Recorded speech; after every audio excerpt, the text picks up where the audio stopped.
mile and a half. Back to the gate and look at the angle. It's a remarkable angle because the gate faces straight down the track towards the 5 furlong star, but actually they go left. So it's not dissimilar to what we have slightly the other way round in Derby.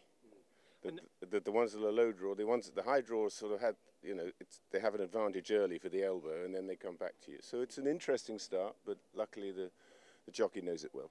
It's funny you should say that because I was lucky enough to go and speak to Alan Devoy-Dupre yesterday, and I think some of us have a cliche, oh, you want low numbers, the high numbers have got no chance. He's in the worst draw of all, technically to all of us, the highest number, and he was saying, I am very happy with that draw, which is the opposite to what most people say. We got the high draw at Longshore, which doesn't help, but you want a high, middle to high here, because that you go to a left-handed bend before you cross the track back. So technically, Enable has not got a good draw. I think Ulysses and Enable with the low draw is not an advantage, it's a disadvantage, to be quite frank with you.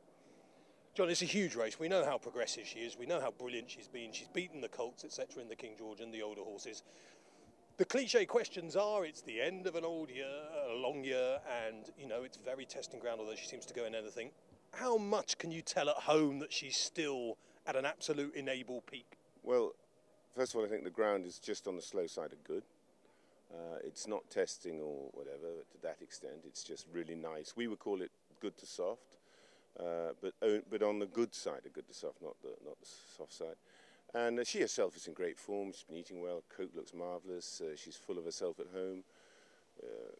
Her weight is, she's weighing more than she did at the beginning of the year when she ran in April, which is a very good sign in a filly that's raced throughout the year. So we're very happy with the condition. And by Nathaniel, you know this family so well. In the back of your mind, you must be thinking, this is a horse that will continue to get better with age. Yeah, the extraordinary thing about it, she's done all her racing just in 10 months, really, 10 and a half months. It's her racing career. One at late November at Newcastle, then she's raced April now, and it's October the 1st today. So, you know, she's a filly who didn't really have a 2-year-old season, so she's just had one season of racing. So the possibilities might be there for her to stay in training next year, but that is the decision of the owner, not of the trainer.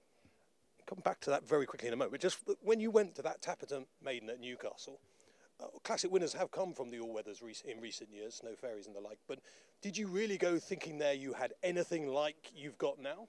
No, I mean, she was a filly that was coming to herself late in the autumn, and we ran her, and she showed her class and ability straight off. She won well by 3 lengths, and it's a fair track, the straight mile at Newcastle, and that's suited.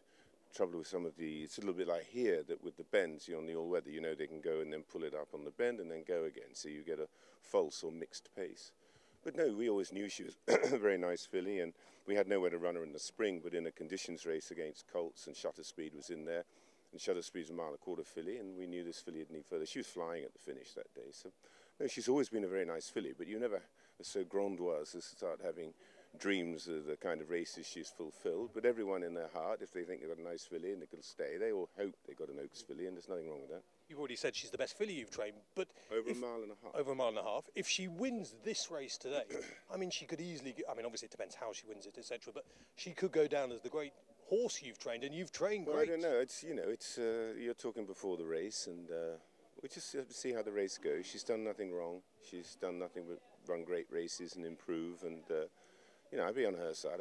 Luckily, she doesn't have to listen to this interview, nor does she have to know what is expected of her. But she's businesslike, and I think I'll just leave it to her and Frankie, and we'll see what happens. And you've mentioned the possibility of her staying in training. You wouldn't know at this stage. But my point is, she's only raced over a 10-month period, so she's only had 1 season of racing. So obviously, if you were in a discussion with Prince Khaled and his team, Teddy, you'd be saying, why not? I think you probably ought to come along, and then we'll have you arbitrate the whole thing for us. The problem is, Johnny G, if I'd come along, Cracksman would be here today as well. No, I think it would have been the wrong race room with a big field. Yeah. A small field round here, like he had in the Prix-Niel, is a very different kettle of fish to 18 runners, giving not an inch, big colts running across onto you. And you wait till they take the left elbow, the high draw have the advantage, but they then have to get back. And you watch between there and the tower before they turn to come down the hill. They'll get rough there, and if you watched the Prix Vermeil last 3 weeks ago, you can see how rough it was. Filly nearly went down on the bend, so I didn't want to subject him to that at this stage of his life. You know what, we've loved seeing Enable this season, John, but it's conversations like this, and our viewers will appreciate it absolutely, that make horses like this so special for us, because you talk so much to us.